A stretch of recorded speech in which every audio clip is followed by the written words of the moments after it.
Seja muito bem-vindo ao Receita de Sucesso Podcast. Meu nome é José Oliveira e esse não é mais um podcast de entrevistas ou bate-papo. Ele foi criado para ser uma mentoria gravada com as pessoas mais bem-sucedidas do país. As perguntas desse podcast foram elaboradas estrategicamente para direcionar respostas dos nossos convidados que revelam passo a passo para que você também possa alcançar o topo. Para mais conteúdos, me siga nas redes sociais oliveira.jussiel. Vamos à mentoria. Alfredo Soares é fundador do Gestão 4.0, Social Rocket e da X-Tech Commerce. Adquirida pela Vetex em 2017, é vice-presidente da Vetex, a maior plataforma de e-commerce da América Latina, administrando marcas como Loja Integrada, X-Tech e GoCommerce, que registram 1,2 bilhões de reais em vendas por ano. Alfredo Soares é sócio do G4 Educação, ao lado de Bruno Nardon e Thales Gomes. Não posso deixar de falar aqui que ele também é autor dos livros Bora Vender e Bora Varejo. Seja muito bem-vindo, Alfredo. Muito obrigada por aceitar o nosso convite de gravar esse podcast. Estamos aqui com esse monstro, um cara que eu admiro demais. A gente faz parte ali do G4 Club, então eu tive a oportunidade de conhecer um pouco mais a fundo o Alfredo. Sabe que é uma referência para mim. Aceitou esse convite e... não vai ser nada fácil entrevistar esse fera. O cara é fera, né? Demais. Não, em todas as áreas, não Demais. Só como empresário, mas como produtor de conteúdo também, produz muito conteúdo. Mas vai ser um prazer, uma honra, e vamos tentar, cara, extrair o máximo do Alfredo, que isso daqui é um poço de conhecimento. Fredão, seja bem-vindo, cara. Obrigado pelo convite. Obrigada, Alfredo. Obrigado pela oportunidade, parabéns aí pela iniciativa. É muito bom ver a galera de segmentos diferentes buscando exatamente sair da bolha de ficar falando só sobre você, sobre a empresa, sobre produto e serviço, e usando histórias, né? Usando a conexão, o network para poder produzir conteúdo e atrair pessoas que se tornem clientes por consequência e não de forma só proposital. Parabéns aí pela iniciativa, fico super feliz. Obrigado. E sabe que essa iniciativa, ela partiu faz uns 2 meses. Eu tava com o Vini, do Mais Um Café, fui ter uma mentoria com ele lá. Ele é ali de Curitiba, a gente é do Paraná. E aí eu fui e falei, cara, você tá num processo de expansão muito rápido, poxa, tá crescendo rápido pra caramba, e essa é a minha dor. Ele veio aqui pra Curitiba, que a gente vai, eu te ajudo. Aí eu sentei com ele de manhã, resumindo, né? Fiquei das 8 até quase meio-dia desenhando o meu modelo de negócio e tal. E eu saí de lá assim, com minha dor praticamente resolvida. Daí eu falei pra ele assim, putz, Vini, só tem um arrependimento. Ele falou, o quê? Pô, eu não gravei isso daqui. Isso daqui devia estar sendo gravado pra mim ouvir e ver isso várias vezes. E aí eu falei pra ele assim, pô, mas não só eu gravar pra mim, mas imagina que eu pudesse dar acesso a outras pessoas que têm a mesma dor, pô, escalar negócio, como crescer de forma exponencial. Falei, dá acesso a essas pessoas, porque a gente ainda tem esse acesso, né? A gente conquistou isso. E aí veio a ideia do podcast, falei, é isso. Então, pra mim, até no início aqui do podcast, eu sempre falo, é uma mentoria gravada. Porque, poxa, quantas pessoas têm, de fato, a oportunidade de estar com o Alfredo, né? Então, e a gente vai ter uma mentoria com o Alfredo agora. E está sendo gravado para ser disponibilizado para ajudar outras pessoas também. Então, esse podcast para mim é propósito mesmo. Propósito de retribuir de alguma forma o que a vida acabou nos trazendo, né? A gente conseguiu ter acesso a essas pessoas, né? Que tem um conteúdo riquíssimo e poder dividir, compartilhar isso, né, Karen? É sensacional. Animal, vambora. Bora lá, então. Tomara que dê muitos cortes aí. Vamos trabalhar então, para isso. Bora. Alfredo, rapidinho, acho que assim, muita gente conhece, algumas pessoas não te conhecem, então se você puder resumir um pouquinho, falar um pouco da tua história, poxa, da onde o Alfredo saiu, como você chegou onde você está hoje? Cara, eu sou da Tijuca, do Rio de Janeiro, tenho 35 anos, comecei minha carreira profissional com 17 anos, comecei ali com 16 para 17, fui freelancer, comecei como designer gráfico, aprendi a fazer arte no Photoshop CorelDRAW, e aí num trabalho da faculdade conheci uma gráfica, tinha uma oportunidade de você pagar para se tornar um representante comercial, comprando kit gráfico, e aí começo minha carreira ali, meu primeiro emprego, né? Eu brinco que eu não tive um primeiro emprego, né? Eu comprei meu primeiro emprego. E aí começo ali a minha carreira. E aí dali, cara, me apaixonei por comunicação, cursava publicidade no Rio de Janeiro.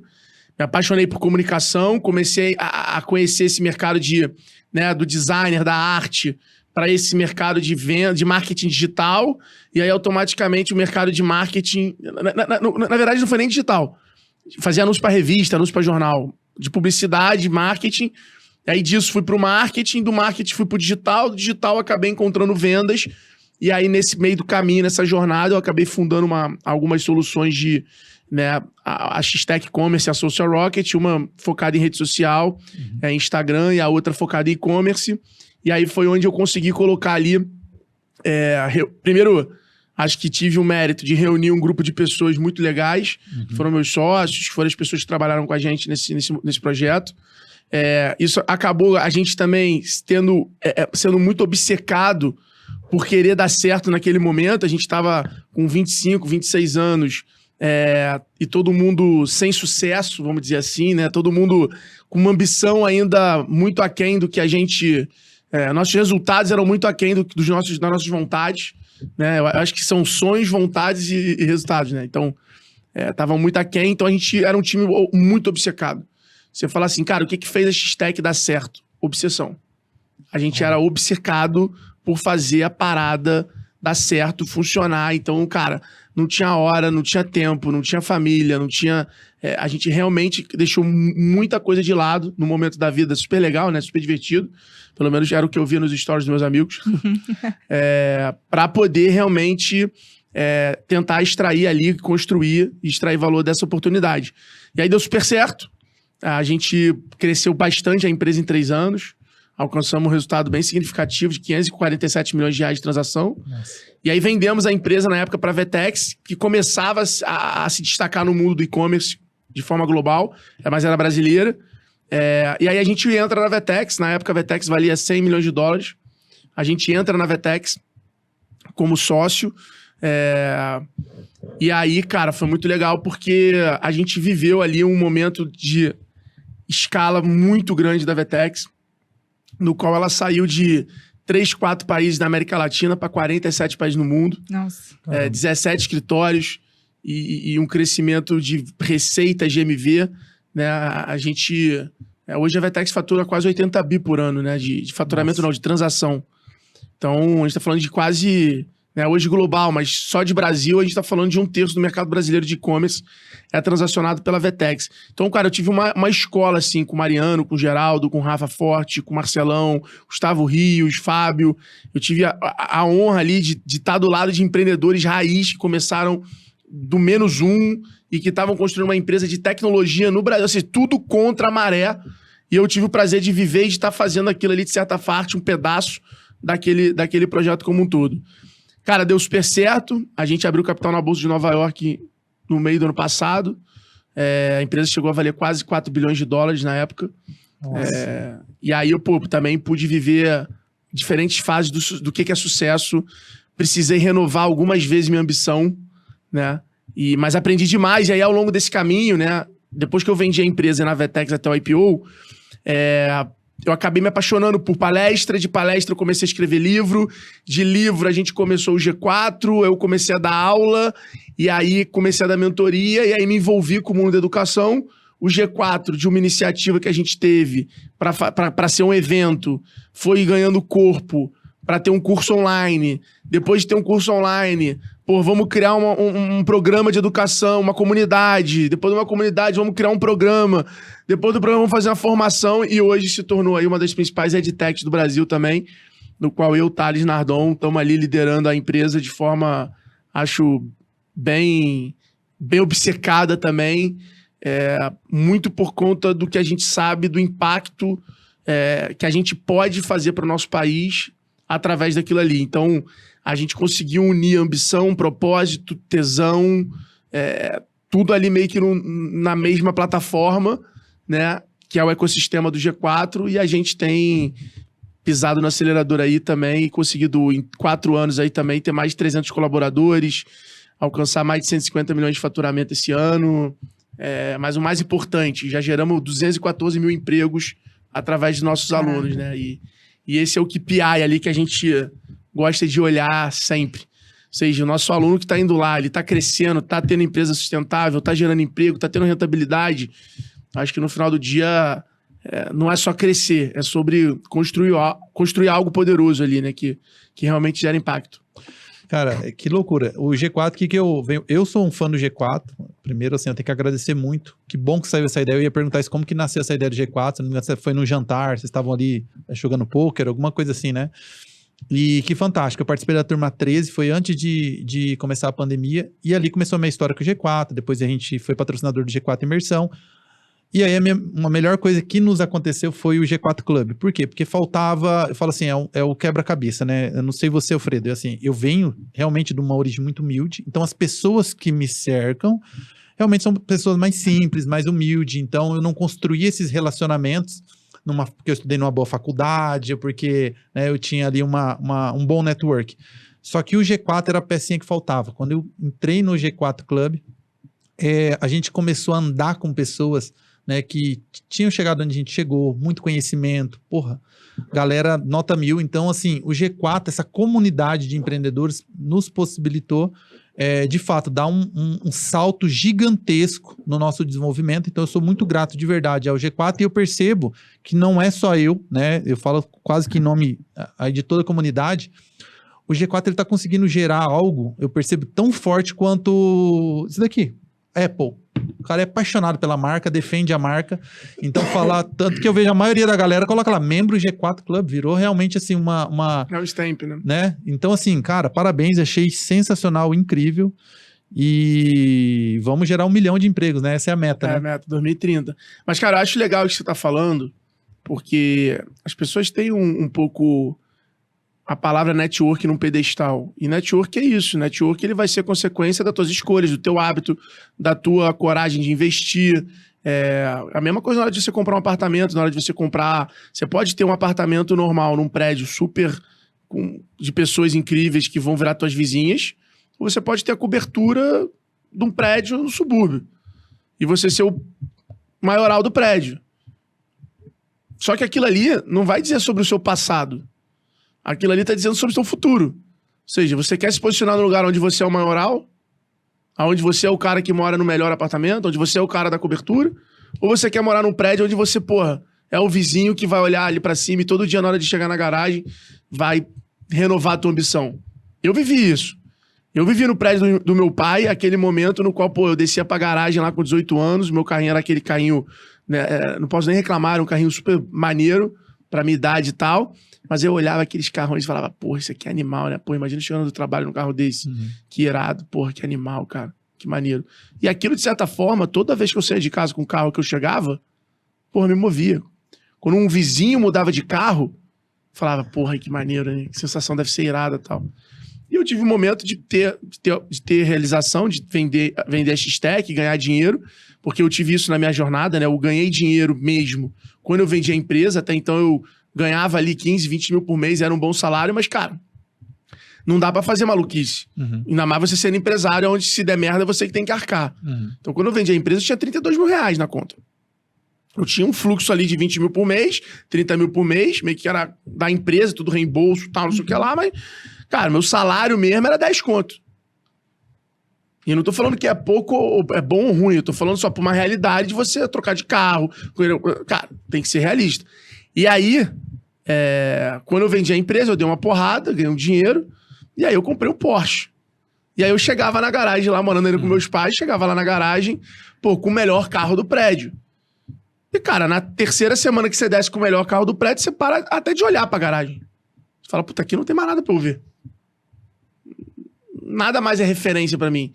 Então esse negócio de ambiência, de você, cara, ter psicológico, para se colocar em lugares onde você não é o centro das atenções, onde você não é o protagonista, onde você não é o mais inteligente, cara, faz muita diferença para essa construção da sua ambição, entendeu? Eu acredito muito nisso, tanto é que hoje em dia, cara, é igualzinho. Eu tento estar sempre andando com pessoas, em grupos, em lugares, e aí é o que você comentou, né? O G4 Club é muito isso. Uhum. Porque quando você acha que você tá abalando, o cara do lado faturou 1 bi. Quando você acha que você tá, porra, abalando, o cara do lado se mudou. Construiu uma fábrica nova. Então, é muito legal estar do lado de pessoas assim, e pessoas que, cara... E aí eu lembro do negócio, me veio essa história na cabeça, que eu lembro que meu pai sempre me ensinou a nunca perguntar quanto os outros ganhavam. Já passaram por isso? É falta de educação, perguntar quanto os outros ganham. Total. Né? Eu acho que é uma coisa muito da geração passada, né? Dos assalariados. Parece que é feio, é falta de educação. Nunca pergunte, não fale quanto você ganha. Você não pode falar, cara, você sabe, lá no G4 Club a gente tá cagando pra isso, pelo contrário. E eu não quero falar o quanto eu ganho pra me mostrar ou pra ser maior ou menor. Eu quero falar pra, tipo assim, cara, eu tô aqui, como é que eu faço pra chegar onde você tá? Como é que eu faço agora pra chegar? E eu lembro bem, o que me fez ganhar os meus primeiros 10 mil reais por mês não foi a mesma parada que me fez ganhar os 50 mil reais por mês, que era uma parada impossível na minha cabeça. Aí quando eu cheguei, eu falei, uau, caralho, que irado. E eu nunca imaginava poder ganhar 1 milhão. Eu falava, será que dá, não dá? Como é que deve ser, como é que é? E aí as coisas vão clareando no meio do caminho. E quem vai clareando isso? Essas pessoas. Aí você vai, puta, então tem dividendo. Ah, então tem renda passiva. Ah, então quer dizer que se eu juntar o dinheiro e começar... Porra, entendi, então eu consigo investir. Ih, calma aí, então, a conta não é por mês. Eu tenho que fazer a conta por ano e depois dividir por 12. Ah, então entendi, pô, porque aí eu consigo tomar um risco em janeiro que vai ter um múltiplo bom, mas que vai vir lá só em dezembro, mas tá dentro do meu ano fiscal, então é como se eu tivesse... Aí você começa a formar uma estratégia verdadeira, entendeu? Você começa a entender que tem níveis diferentes de sucesso. E que você tem que criar o seu próprio nível, você tem que administrar. Eu tenho até uma parada que eu falo bastante, assim, quando eu tenho oportunidade de falar com quem é mais novo, que é, cara, o sucesso pra mim, o significado de sucesso é a sua relação com a sua expectativa. O quanto o seu alinhamento de comprometimento, esforço, tempo com a sua expectativa. Isso é sucesso. Isso é ser bem-sucedido. Sabe? Eu penso muito dessa maneira. Porque eu conheço gente com muito mais dinheiro que eu frustrado. Conheço gente com muito menos dinheiro que eu muito mais feliz. Então, muito assim, relativo, o que é sucesso? Você pergunta pra um cara que consegue surfar todo dia lá. Vai falar pro Pedrinho Salomão, da Rádio Ibiza, que todo dia acorda, vai surfar lá em frente à casa dele, lá no Arpoador, Ipanema e tal. Vai pro escritório 11 da hora, meio-dia da manhã, trabalha, viaja, dá umas palestras iradas, ganha uma grana... Puta grana por mês, mais do que muito CEO, muito empresário, muito dono de negócio, que quer ter 4, 5, 10, 20 lojas, toma prejuízo. Levando a vida no flow dele. Pô, ele fez pra caralho. Diz que ele quer fazer IPO. Jamais. Diz que ele quer, porra. Ele vai querer fazer IPO da vida dele. A IPO da vida dele, ele poder surfar de tarde também. Então, eu acho que as pessoas hoje, por causa da comunicação, do Instagram, elas estão olhando muito pro sucesso dos outros. Tá muito fácil, muito perto, olhar para o sucesso dos outros. E o sucesso virou ferramenta de venda. Então as pessoas usam o sucesso para vender. As pessoas usam o sucesso para chamar atenção. Então tu pega o Instagram, TikTok, tu vê uma porrada de cara que claramente você consegue entender pelo comportamento que o cara tem uma Lamborghini, uma Ferrari, uma McLaren, mas não juntou 10 milhões de patrimônio. Não tem uma casa própria, mora de aluguel. Ou mora num AP pequeno e tem um carro de 3 milhões de reais. Uhum. E eu falo isso porque, assim, eu não tô dizendo que é errado. Acho que cada um tem que ter aquilo que te motiva, que te dá mais energia, que te faz viver mais feliz. O que eu tô dizendo é só que as pessoas não entendem. E aí elas olham aquilo e não entendem que é uma decisão dela. Elas acham que aquilo é uma receita, é uma fórmula. E aí, meu amigo? Fredo, eu preciso te fazer essa pergunta que tá queimando dentro de mim. Cara, você é um cara jovem pra caramba, 35 anos.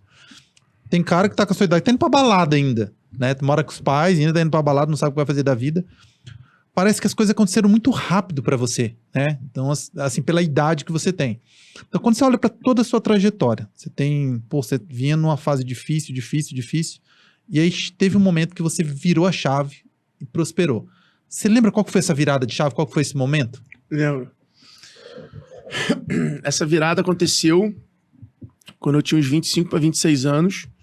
Eu tinha tomado uma volta de 2 pessoas no Rio, que eu tinha meio que investido nelas com dinheiro que não era meu. Então eu tinha pegado dinheiro com a minha tia, com o meu técnico de polo na época, e tinha investido nos negócios, e a minha ideia era eu investia e eu passava a ser o marketing da parada.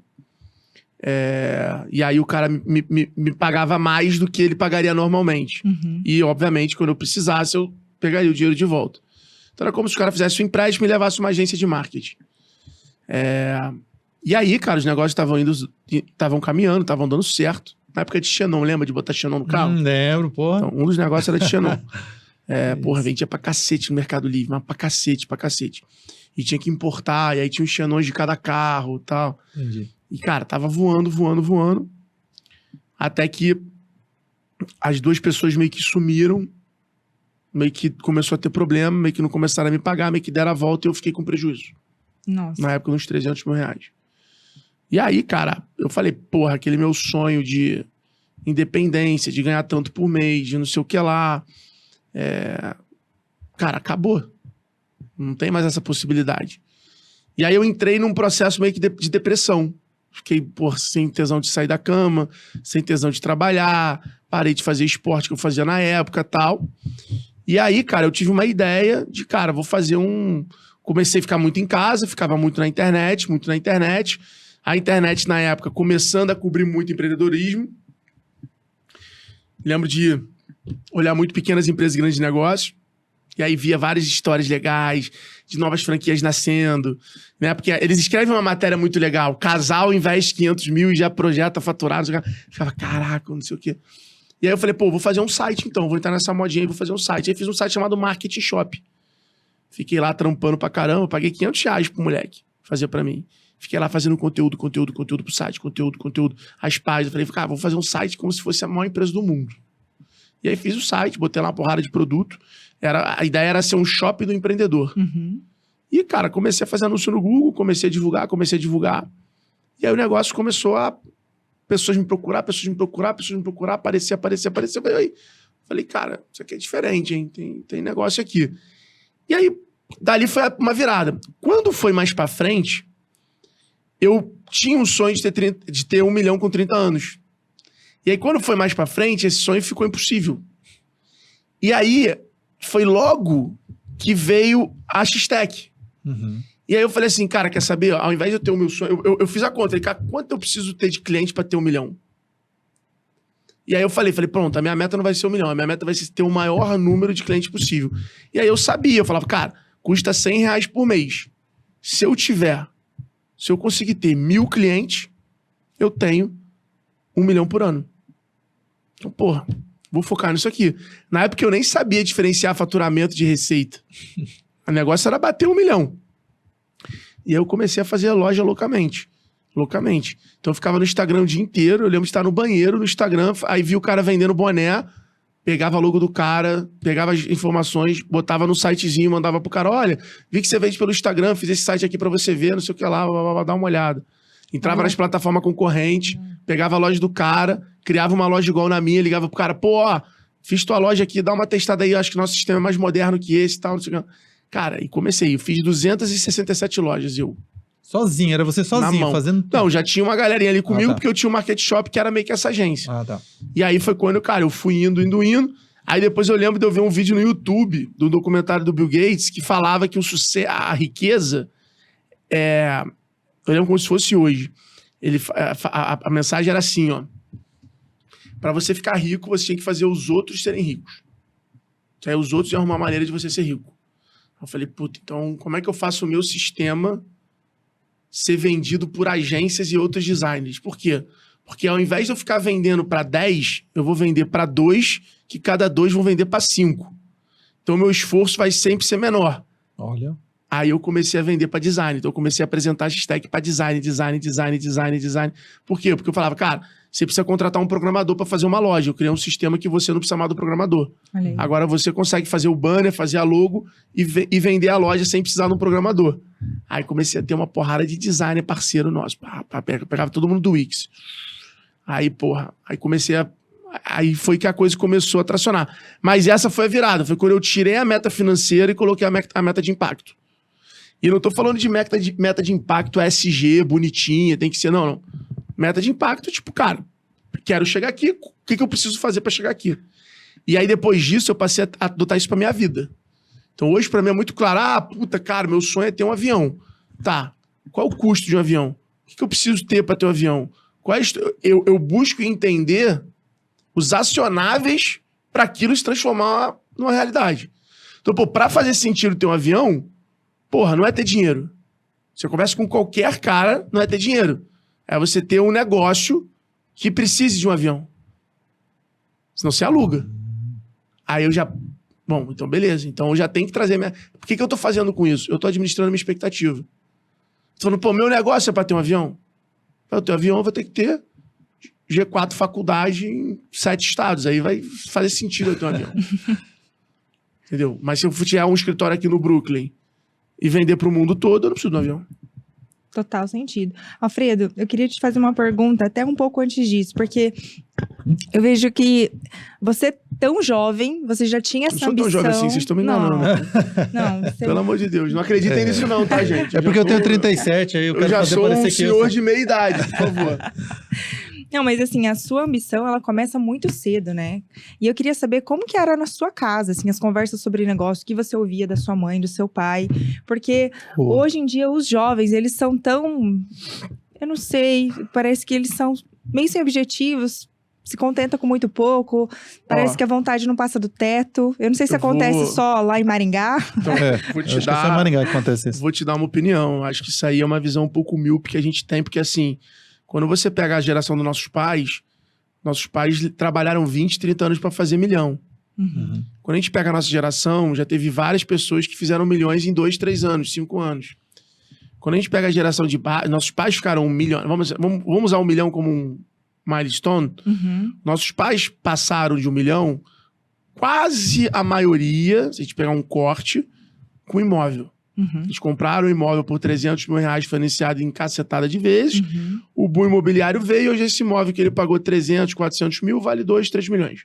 Total. Então, muitos ficaram ricos ou alcançaram esse número, né? Tanto é que, é claro, você pega, uma porrada de gente que mora em apartamento bom, quando herda, não tem liquidez, vai para advogado, o nego vende, vai... Por quê? Porque a família comprou apartamento, o apartamento começou a valer muito, mas o cara não quer se mudar dali, e aí fica desproporcional o valor do patrimônio do cara imobilizado com liquidez do cara. Isso é a história do brasileiro convencional, tem em qualquer cidade, em qualquer lugar. Sim. Foi na orla do Rio de Janeiro, é só isso. Essa é a realidade. Então, quando você pega... Então, é assim que eles ficaram. A nossa já normalmente foi trabalhando ou vendendo empresa. Por quê? Ou com bolsa. Porque isso normalmente... ficou acessível pra gente. A gente foi a geração que começou a aplicar dinheiro do celular, pô. Precisava ligar pro banco. Já mexe no app. Né? Então você tem isso. Quando você vai pegando uma geração abaixo da nossa, né? Não sei onde você tem, não vou fazer essa pergunta ao vivo aqui, você tão indiscreto, mas vamos botar a minha geração como a geração nossa. Quando você vai pra geração de baixo, que a gente pode chamar de 25 anos, você tem uma porrada de milionário. Por quê? Porque os caras acertaram NFT, acertaram Bitcoin. Então os caras, eles nasceram numa geração muito tática, muito técnica. Então na nossa, quero abrir um podcast. O que a nossa geração fazia? Vamos comprar um domínio? Vamos abrir uma empresa? Vamos ligar pro nosso amigo designer e pedir pra ele fazer uma identidade visual? Mas você não tinha nem lista de convidado, você não tinha nem criado o Instagram, você não tinha porra nenhuma. E tava você lá falando, não, vamos construir um estúdio, vamos alugar. Essas eram as nossas prioridades. Então a gente foi muito radicalizado assim. A gente imprimia cartão de visita sem ter escritório, pô. Pode lembrar das histórias. A gente imprimia cartão. É verdade. Era isso. Quando você pega a geração de baixo que tá vindo, os caras começam a gravar de casa, começam a gravar com o microfone na rua, começam a gravar virando o celular assim, gravando, e não quer nem saber, porra. E não quer nem saber. Então, uma geração muito técnica. Os caras já comem tráfego pago, os caras já entendem dropship, os caras já... Então, as barreiras que esses caras estão tendo de entrada são muito pequenas, pô. Você tem legiões desses caras, tanto no mercado de infoproduto, quanto no mercado de cripto, quanto no mercado... que já fizeram 1 milhão. Então, eu acho que é uma visão um pouco assim. Agora, o que não muda, o quê? Como meu pai dizia, tudo que vem fácil, vai fácil. Então, eles também são uma geração que acessaram um capital muito fácil. E aí, automaticamente, essa criação de valor, essa relação do esforço com ganho e gasto é totalmente desconexa. Então, pô, quando você pega assim, cara, eu demorei 30 anos pra conseguir meu primeiro milhão. Uhum. Porra, eu não posso pegar, entrar numa concessionária e achar normal comprar um carro de 1 milhão. 700 mil. Cara, eu trabalhei 30 fucking anos, sacou? São 30 anos de vida. São anos esperando. São 12 anos vendo os carros dos outros.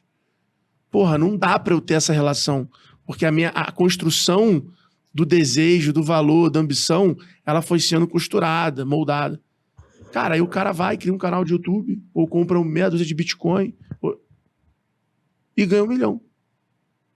Qual é a relação de esforço que aquele dinheiro tem nele? Zero, irmão. Ele vai comprar aquela merda em bolsa, em tênis. E você olha essa galera do TikTok e tal, é tudo assim. Os caras comprando cordão da Louis Vuitton de 50 mil reais. E tu fala assim, cara, tipo, onde... mas aí entra o que a gente tava falando no início, que eu acho legal. Aí entra o problema. Por quê? Porque uma coisa é o cara fazer isso entendendo que ele tá fazendo marketing.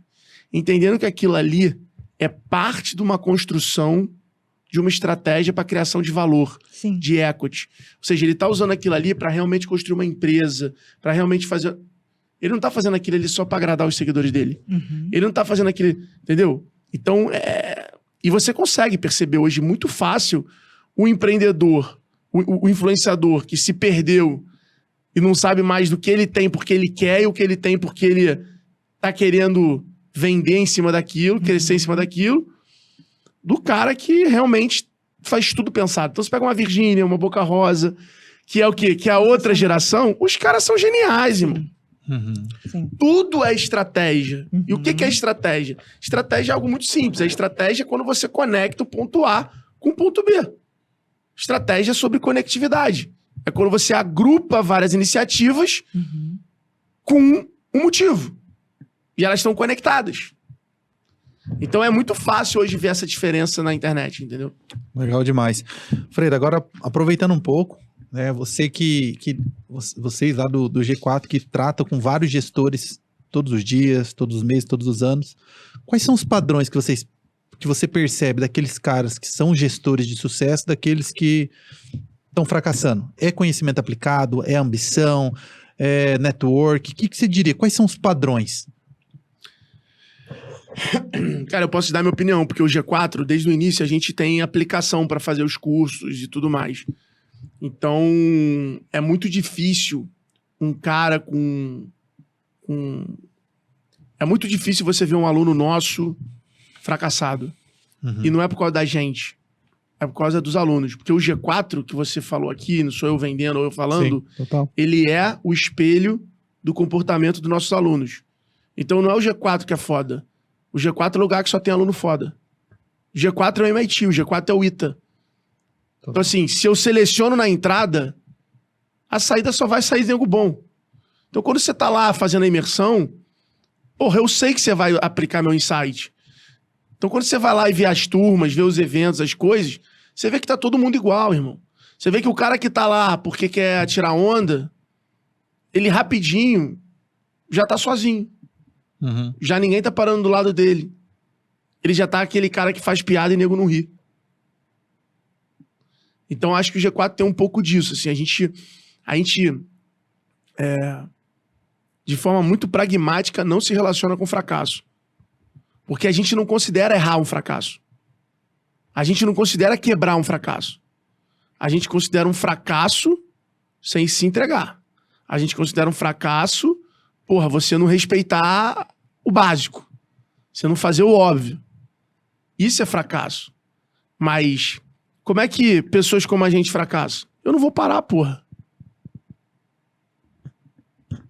Quanto menos eu tenho a perder, maior o risco que eu vou tomar. Ou seja, quanto eu mais estiver me fudendo, mais eu vou dobrar a aposta.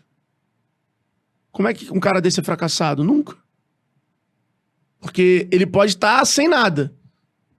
Ele vai estar sempre dobrando a aposta. E você pega na história, tem vários caras desses. O Elon Musk é assim pra cacete. Cara, o Elon Musk, quando ele vendeu, botou uma burra de dinheiro no bolso lá, acho que os primeiros 150 milhões de dólares dele, ele foi meter 100 milhões numa empresa e 50 na outra, pô. Pediu dinheiro emprestado pra viver o próximo ano. Um cara desse, meu irmão, como é que esse cara fracassa? Não vai fracassar, porra. Eu acho que o ser humano, ele tem um modo que a gente viveu na pandemia, que é um modo de sobrevivência, assim.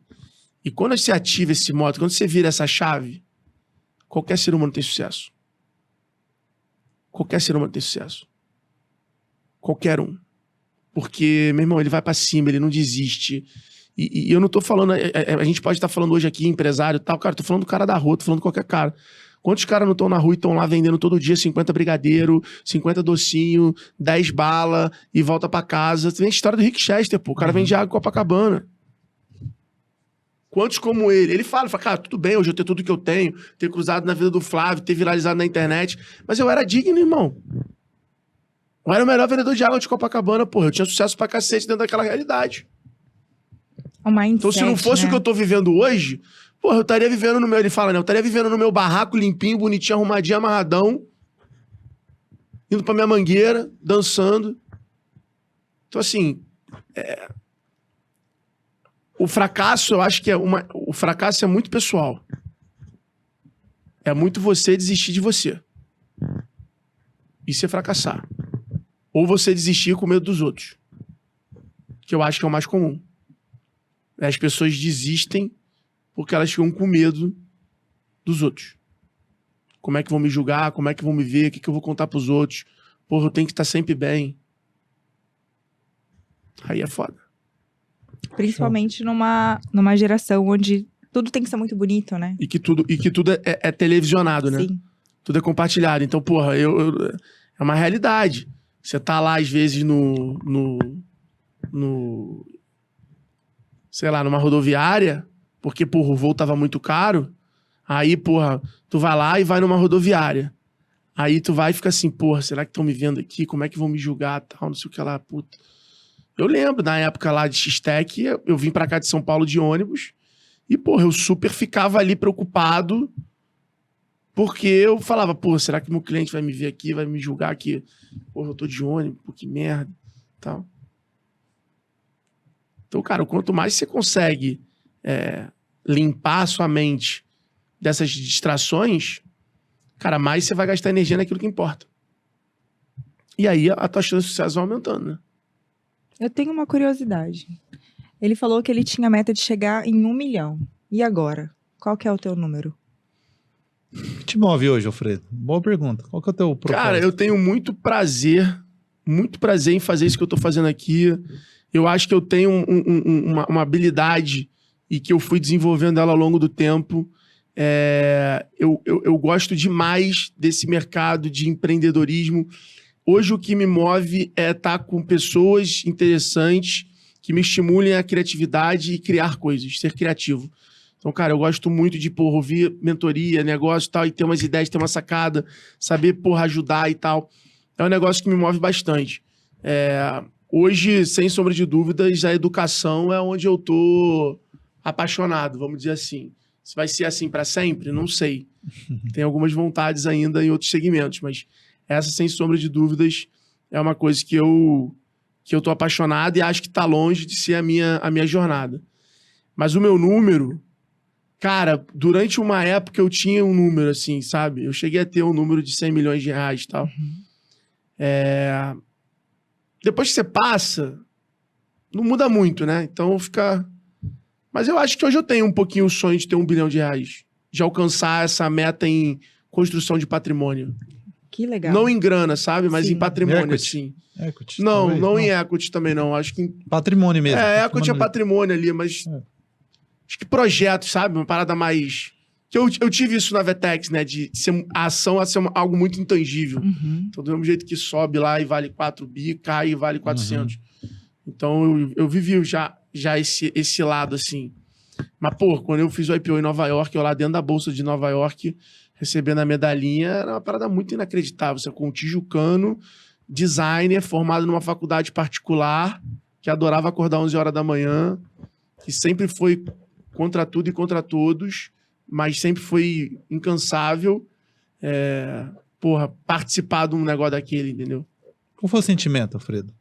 Parou? Teve aquele momento de inflexão?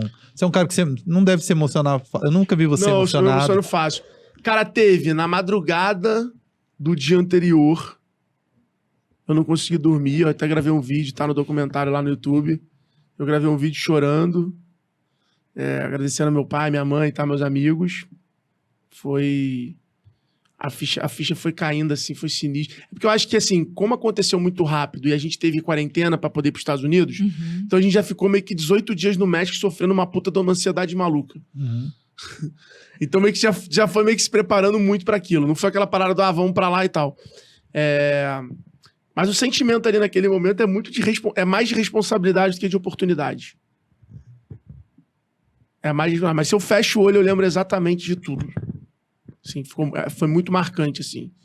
Todos os momentos, sabe? Chegar de madrugada, ver a bandeira estendida em Nova York, chegar de manhã, passar lá no detector de metais, entrar na sala, porra, o discurso, ver o livro que todo mundo assina, de todas as empresas, pô, o IPO do McDonald's, tava lá, a assinatura do cara quando fez e tal.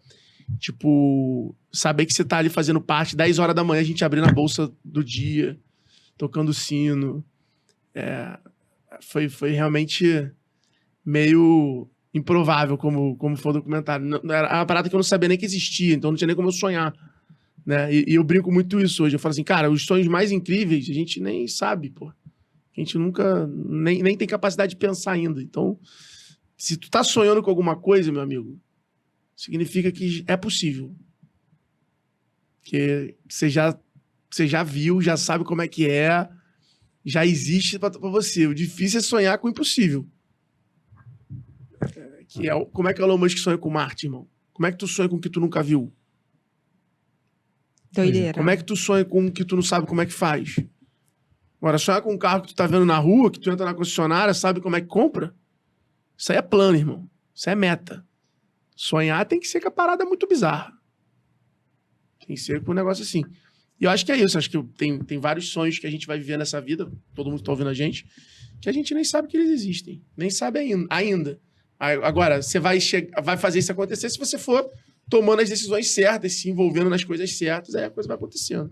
Maravilha. Cara, primeiro tem que te parabenizar pelo novo conteúdo do G4. Eu fui na última imersão, já tinha ido 2 vezes, né? Daí até vocês lançaram aquilo lá no Instagram, o G4 acabou, aquela história toda, né? E foi sensacional, achei incrível.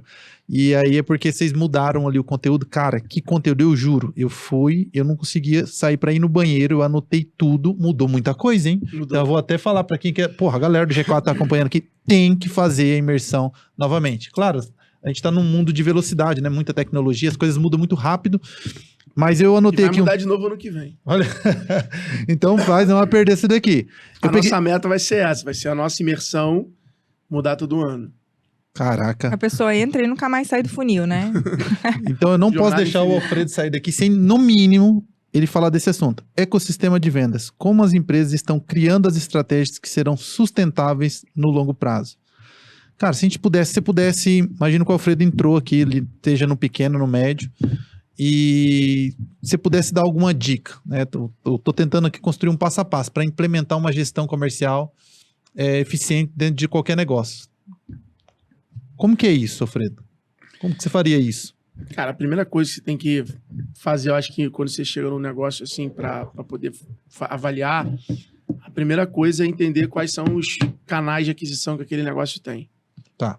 E aí, esse vai ser o teu primeiro papel. Então, cara, por onde eu adquiro o cliente? Né? Quais são os canais que eu adquiro o cliente? Beleza, são esses canais. Tá bom. Qual é o custo de aquisição que eu tenho de adquirir cliente em cada canal? Ó, legal. Então, essa é a primeira missão. Porra, quando vem pelo Google eu pago R$500 por cliente, quando vem do Facebook eu pago R$300 por cliente, porra, eu tenho boca a boca que me custa R$10 por cliente, e aí você vai entendendo ali como é que funciona, né, o teu funil, como é que funciona a tua jornada e quais são os teus canais de aquisição, por onde você adquire esse cliente, vamos dizer assim. Com essa informação, você vai fazer um trabalho de entender quais são as suas alavancas de crescimento. Então você vai falar assim, opa, calma aí, cara, o Google... Eu consigo aumentar a minha geração de cliente através desse cara? Consigo. Quanto? Porra, muito. Mas e o custo de aquisição de cliente? Ele se mantém ou ele aumenta? Uhum. Aí você vai entender a elasticidade de cada canal.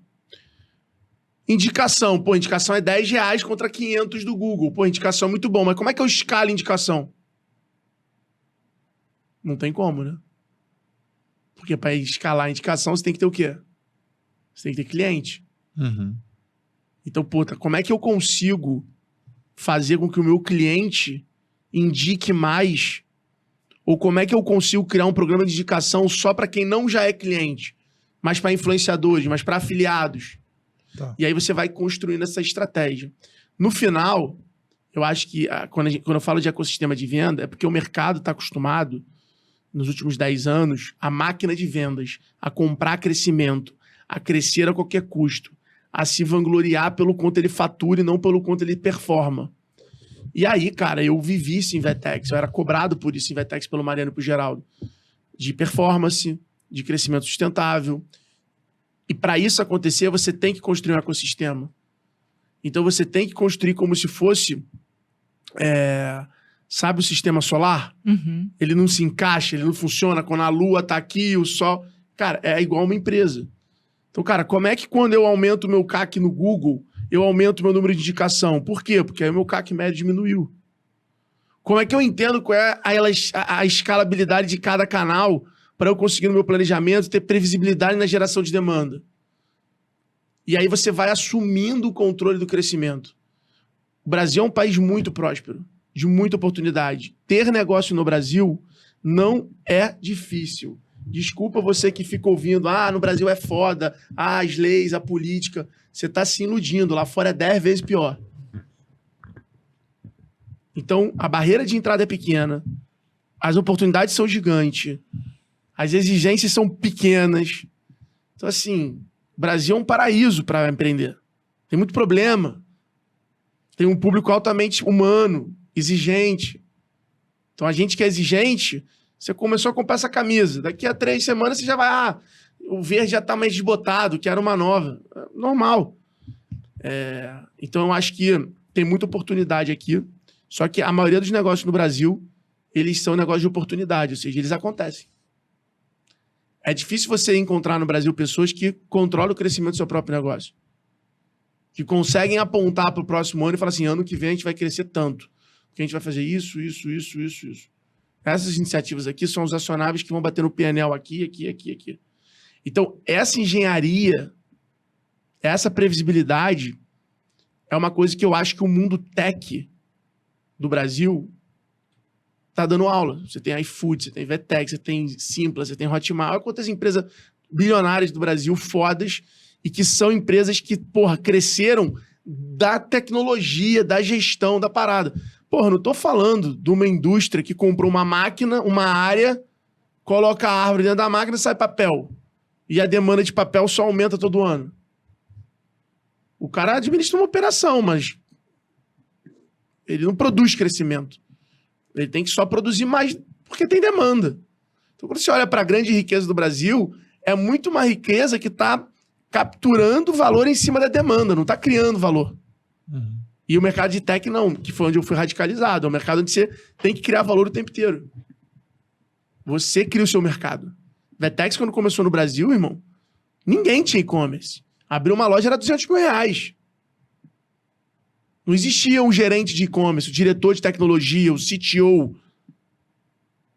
O cara do marketing era contra o e-commerce. O vendedor de loja considerava a loja concorrente dele. Então a Vetex teve que educar o mercado, teve que fazer o Vetex Day, teve que fazer curso. Então a galera olha hoje pro Mariano como um cara que vai na ONU defender o e-commerce como uma solução global, uma porrada de coisas que na pandemia salvou uma porrada de gente, uma porrada de farmácia, uma porrada de negócios. Então ele hoje é esse embaixador do e-commerce global, que é o fundador e CEO da Vetex. Mas, meu irmão, há exatos 7, 8 anos atrás, o Mariano dava aula na Paulista, na e-commerce school. Para gerentes de e-commerce. Porque o Brasil só ia ser algum país relevante no e-commerce se tiver gerente, porra. Senão quem vai administrar isso? Uhum. É porque teve a pandemia, irmão. Senão até hoje a gente ia ver uma porrada de rede gigante sem loja virtual, sem vender pelo WhatsApp. Cara, como a gente é carente de educação, né? E precisa.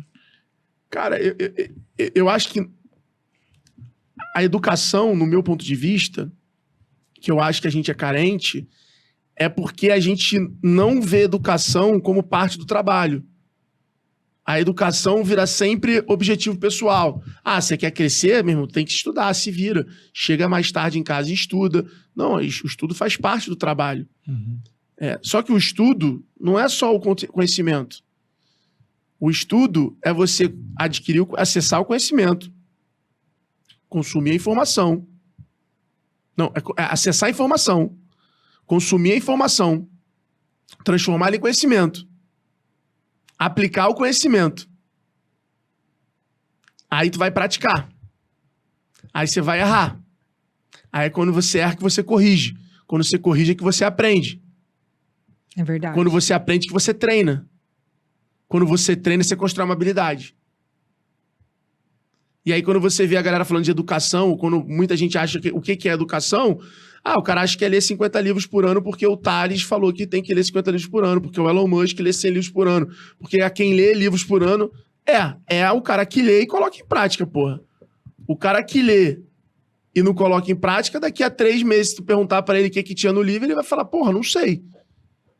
E aí vem, né? A educação tradicional, ela te ensina a passar de ano e não a criar habilidade. Porque tu fica aprendendo coisa nova a cada 6 meses, porra. É verdade. Aonde tá a repetição? Então você não sai da escola com habilidade nenhuma. Tu sai da escola normalmente com alguma habilidade sua, que é um dom. Uhum. Que veio ali contigo e você desenvolveu e foi aceitando, não teve vergonha, foi usando, tal, isso que lá, e foi. Mas você não sai com habilidade. Por quê? Porque não tem repetição. É coisa nova todo mês. Coisa nova todo mês, coisa nova todo mês, coisa nova todo mês.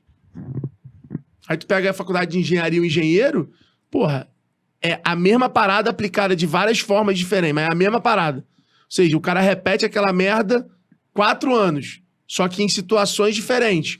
Aí, óbvio que o cara sai daquela porra com uma puta de uma habilidade. Com certeza. Legal demais. Porra. Você deu um caminho bem legal, né? Então, o cara, uma gestão comercial, entender de geração de demanda, né? Que é quais canais, qual o custo de aquisição de cliente de cada canal. E Esse aí é o você pilar vai entender. principal. E aí, o segundo nível de sofisticação disso é você entender quais são os ICPs, né? Os perfis de cliente ideal em cada canal que você vende, para você poder mapear o comportamento e o perfil de cada um, que é o persona, para você poder criar uma jornada segmentada para cada um. E aí você inverte, você passa a não ter o canal só como o fim. O canal é o meio. Uhum. Então, o canal ele pode estar em vários momentos da jornada. Então, pô, fiz uma live, atraí o cliente numa live. Pô, eu sei que esse cara veio de uma live, eu sei que ele curte live. Pô, será que vale a pena eu mandar um e-mail marketing para ele? Ou será que vale a pena eu convidar ele para outra live? Total. Então, a live, não é porque eu fiz uma live que acabou. Não, eu fiz uma live, o cara chegou, mas o cara chegou e aí? Qual é o objetivo? Pra onde joga o cara agora? Como é que eu faço? Etc e tal. Vai ter uma jornada, né? Desse cara dentro. E aí você segmenta a jornada. Eu acredito que a tecnologia, ela hoje tá exatamente vivendo esse momento, que é da customização da venda. Não é do produto, é da venda. Ela permite que a gente venda para pessoas diferentes, de forma diferente. Então hoje, a minha grande aposta para o futuro das vendas é exatamente a comunicação programática, onde o nosso desafio não é acessar a informação. O nosso desafio não é chegar no cliente, mas o nosso desafio é saber qual é o horário que eu falo com ele, qual é o conteúdo que eu chamo a atenção dele, qual é o formato de mensagem que eu mando, áudio, vídeo, texto. Então o desafio não é mais a conectividade. O desafio é, cara, como é que eu chamo a atenção? Como é que eu me torno interessante? Por quê? Porque, porra, a gente tem um mundo na palma da mão rápido. Então esse desafio faz com que o açougue esteja concorrendo com a marca de roupa. Ambos não estão te mandando mensagem no WhatsApp? O açougue para falar que fraldinha chegou. E a loja de roupa para falar que chegou camisa do teu tamanho. Cara, é o mesmo lugar. É verdade. Então eles são concorrentes. Estão concorrendo pela tua atenção, estão concorrendo pela tua prioridade.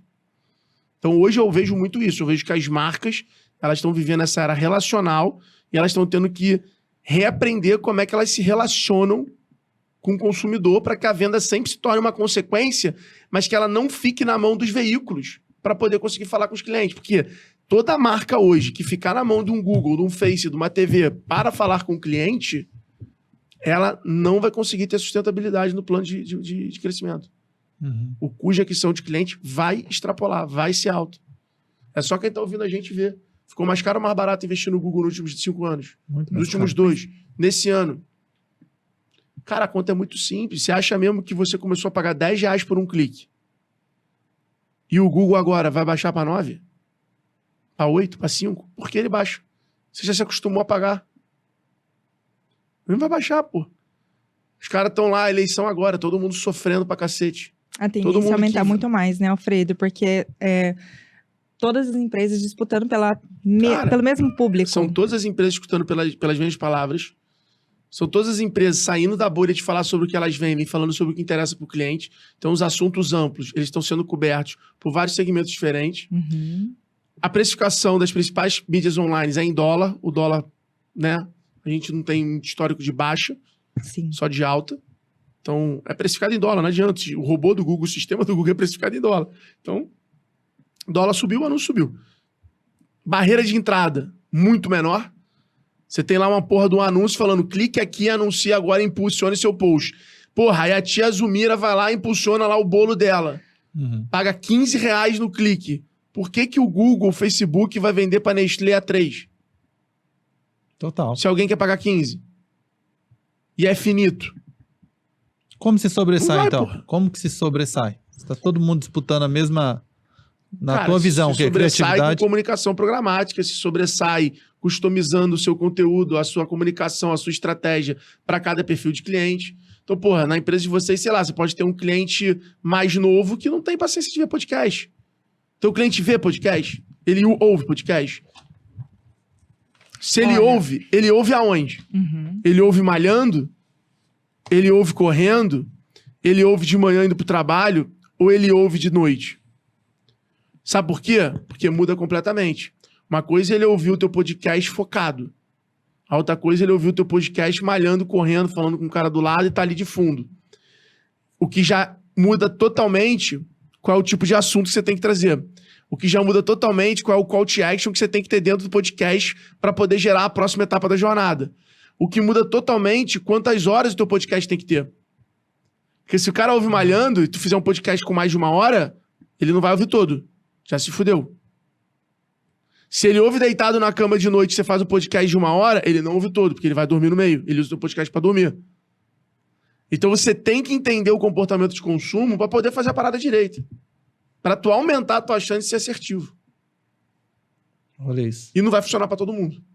Então você tem que entender que, cara, eu posso ter um podcast pra fulano, um podcast pra ciclano, um formato pra cá, que é o que a galera faz. Então você pega um podcast hoje, você vai ter o corte para aquele cara mais jovem, aquele cara do Instagram, aquele cara que vai consumir o conteúdo num horário diferente. Aí você tem um em áudio para aquele cara que normalmente gosta de ver do carro. Uhum. Aí você tem um em vídeo para aquele cara que gosta de chegar de noite e tal, não sei o que lá para ver. Então não é só sair gravando, é no mínimo entender e falar, tá, aonde vai ver? Como é que vai fazer? Como funciona? E aí eu acho que é um pouco disso hoje para sobressair. É realmente... Eu falo essa frase na minha aula, parar de ter foco no cliente. Então, fica ali focado no cliente. Cara, olha pro teu cliente, tem que ter o foco nele. Todo mundo acho que já ouviu isso. E começar a entender o foco do cliente. Total, olha que Ou seja, sacada. se coloque do outro lado e olhe para ver o que o seu cliente está olhando. Então, pô, eu quero fazer uma aula foda, eu não tenho que chegar ali na frente e olhar e falar, pô, legal, aqui fica bom para mim. Porra, a tela tá boa atrás de mim, pô, ótimo. Não. Eu tenho que ir lá pra cadeira, sentar e falar, essa é a visão que o meu aluno vai ter.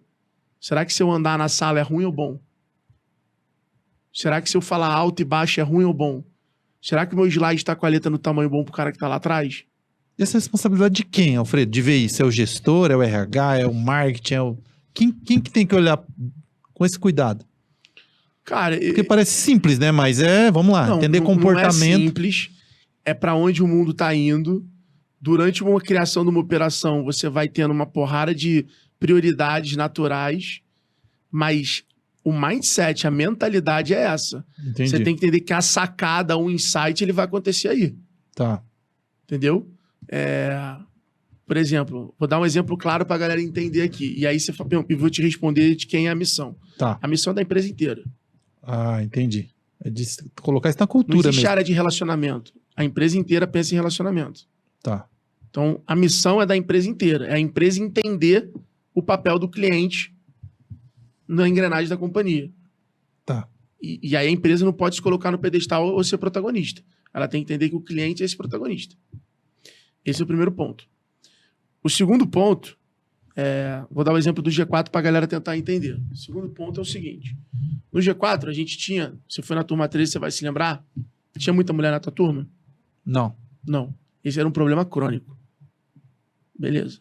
Ah, vamos fazer alguma coisa? Ah, não sabemos o que fazemos, tal, não sei o que lá. E aí a gente com demanda, e o negócio crescendo, e começou aí uma mulher ou outra, tal, e nunca ligamos para isso. Aí eu, um dia, comecei a pensar, né? Falei, cara, por que as mulheres não vão? E quando mulheres iam, eu perguntava para elas na mentoria. E era muito claro o perfil. A mulher bem-sucedida, ou numa fase de vida onde ela tá gestora, líder, ela normalmente, acabou de ter filho, acabou de casar, e aí ela tá na família. E ela é tão dedicada e trabalha tanto, que a mulher é melhor que a gente, isso é um fato. Vocês são melhores, a gente admite. Cara, elas trabalham tanto que elas, final de semana, não vão abrir mão da família. Elas não são que nem a gente. Se você pegar 10 homens, você vai ter 7 workaholics, 3 normais. Se pegar 10 mulheres, você vai ter 7 normais, 3 workaholics. Então a proporção é diferente. Então elas não abrem mão.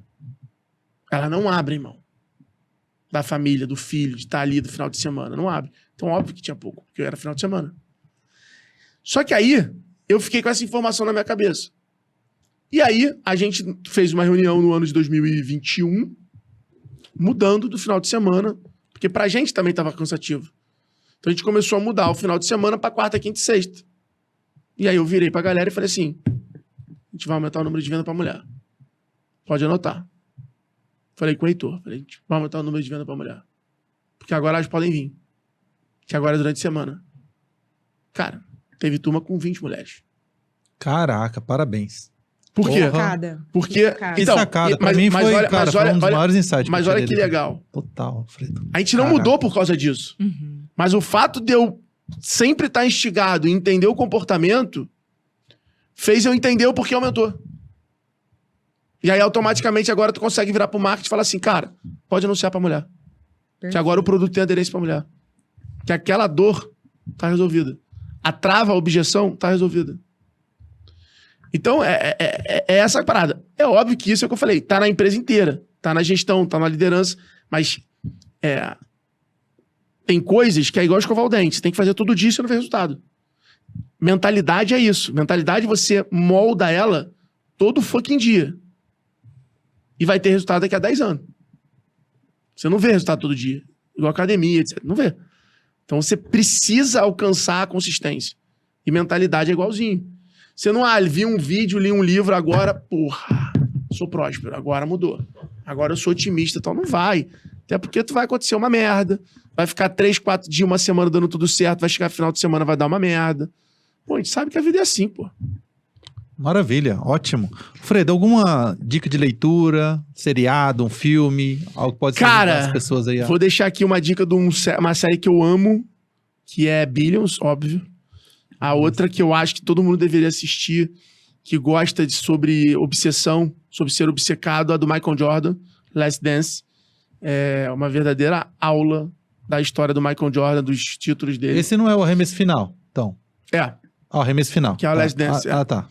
É a última dança, né? Que foi o último time do Bulls lá que ele jogava. Tá. Esse cara... Não, eu nossa, assisti. Sensacional. Os dois. Fala um aí que eu não achei, pelo amor de Deus. E... acho que se for dica de livro, bora vender, né? Bora vender, bora varejo, bora Bill. Bora vender, bora Bill. Que essa bora Bill? Esse post foi bom. O pessoal não perdeu a oportunidade. Bora varejo, bora vender. Top. São 2 livros que eu gosto muito. Assim, eu não sou um cara muito de ler. Sou um cara muito de ver vídeo, ver áudio, podcast e tal. Curto bastante. Mas fica aí meus livros de recomendação. Maravilha. Caminhando pro final aqui, a pergunta-chave, porque a gente sempre encerra o podcast, justamente porque o nome Receita de Sucesso nasceu dessa pergunta. Olha só, o nome... Primeiro eu tinha a pergunta na cabeça, falei, cara, agora eu vou criar um nome em torno dessa pergunta, que eu acho ela sensacional. Então imagina o seguinte, bom, o começo você já vai saber, porque isso a maioria das pessoas faz no podcast. O Alfredo vai dormir essa noite, vai perder todo o network, todo o dinheiro, só que dessa vez eu compliquei um pouquinho, você também vai perder todo o seu conhecimento. Mas nesse podcast você tem a oportunidade de deixar a receita de sucesso do Alfredo Soares, que fez você chegar onde você chegou. Então toda vez que você quisesse se aproximar de onde você está hoje, a única coisa que você vai ter é esse podcast. O que você deixaria para você mesmo? Isso é foda mesmo, né? É muito difícil pra porra, meu Deus. Cara, eu vou falar um negócio... Vou dar uma de... Vou responder igual os políticos que estão nos debates agora, sabe? Quando pergunta A, tu responde B. Eu vou dizer que, cara, a receita do sucesso todo mundo tem. Todo mundo sabe. Se a gente for bem pragmático, sem romantizar, sem religião, a receita do sucesso está escrita desde a Bíblia. Você lê, você tem lá a receita do sucesso. O problema não é a receita, é a dosagem. São as medidas. Se eu te dou uma receita de um risoto, cara, você vai fazer igual o Atala? Não, porque ele sabe dosar, ele sabe botar, ele sabe temperar. Então, por mais que esteja escrito numa receita, a dosagem só cada um pode colocar. Então, mais importante do que saber ou ter acesso à receita é você praticar as suas dosagens e entender como é que você vai cozinhar o negócio, como é que você vai fazer a parada. Eu acho que é muito sobre isso. E é real, é o sucesso da receita de comida, mesma coisa. Vou te dar uma receita aqui do melhor risoto do mundo. Você vai fazer igual o melhor risoto do mundo? Só se você for fiel à dosagem, só se você entender. Então não adianta só eu te passar um papel, eu gravar um podcast, você fazer um curso. Uhum. No final do dia, tá na dosagem. Tá enquanto você usa cada ingrediente. Então se eu te dar a melhor receita do mundo e você ir lá e comprar um ingrediente de segunda mão, o que vai acontecer com a tua comida? Se eu te der a receita de um crepe de Nutella e você botar creme de avelã, não é um crepe de Nutella. Então as pessoas precisam aprender com a receita, mas encontrar a própria essência e as próprias dosagens para elas encontrarem o sucesso delas. Maravilha. Finalizando, vamos aqui para rapidinhas do RS. Então a dica que eu deixaria no podcast seria essa. Seria, cara, entende o que é sucesso para você. Viva o seu sucesso. Não construa o seu sucesso a partir do que você enxerga nos outros. Eu acho que seria essa mensagem assim que eu deixaria. Maravilha. Fredo, rapidinho do RS aqui pra gente terminar. Qual a receita de sucesso para uma boa gestão? Poucas palavras. Liderança. Qual a receita de sucesso para gerar network? Reciprocidade. Qual a receita de sucesso para conseguir muitos clientes? Paixão. Receita de sucesso para as vendas? Resiliência. Receita de sucesso para ter um bom marketing? Dados. Receita de sucesso da liderança? Pessoas. Receita de sucesso para contratar bons profissionais?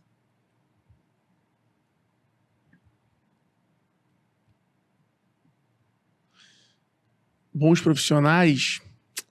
Cara, eu acho que para contratar bom profissional você tem que ter uma clareza muito grande de job description, assim. Você tem que conseguir ser muito pragmático, dar muita clareza pra pessoa. Porque é o início de uma relação, entendeu? Se começa desalinhada, ninguém consegue ser bom. Eu acho que eu ficaria com essa. Show. E por fim, qual a receita de sucesso para ser um gestor eficiente? Tempo. Saber gerenciar tempo. Maravilha, meu irmão. Priorizar. Obrigado demais, Alfredo. Como que o pessoal te encontra, Alfredo? @Alfredo Soares lá no Instagram. Tô também no YouTube, no LinkedIn. Tem os podcasts. Dá uma googada aí que vai vir uma porrada de link. Show. Aproveitando, pessoal, esse podcast tem o patrocínio da Monteiro Investimentos. Você está pensando em diversificar sua carteira, investimentos através de consórcio imobiliário, você tem a opção de comercializar sua cota após a contemplação, realizar o lucro, não pagar mais parcelas, é uma maneira de você alavancar capital, ou você pode optar por investir no mercado imobiliário sem descapitalizar. O valor do aluguel você vai cobrir o valor da parcela, e depois de um tempo você vai ter um imóvel, um ativo te gerando renda vitalícia sem a necessidade de descapitalizar. Procura o pessoal da Monte Investimentos para que você tenha acesso a uma consultoria gratuita e personalizada. Pedir pro pessoal também seguir Receita de Sucesso Podcast no Instagram, no YouTube. Esse episódio também está sendo disponibilizado no Spotify. Se você gostou, se ajudou você de alguma forma, compartilhe, indique para outras pessoas que com certeza você vai estar presenteando essa pessoa com esse conteúdo maravilhoso, esse monstro. Alfredo, cara, obrigado demais. Muito obrigada, Alfredo. Tamo Sem junto. palavras para agradecer aí, foi, com certeza, Uma contribuiu aula pra mim. muito, foi uma aula, uma mentoria e eu tirei vários insights aqui. Bora aplicar agora e Tamo crescer, né? junto. Obrigado Bora, pela Bill. oportunidade. Valeu, Valeu, galera. galera. Tamo Obrigada. junto. Valeu.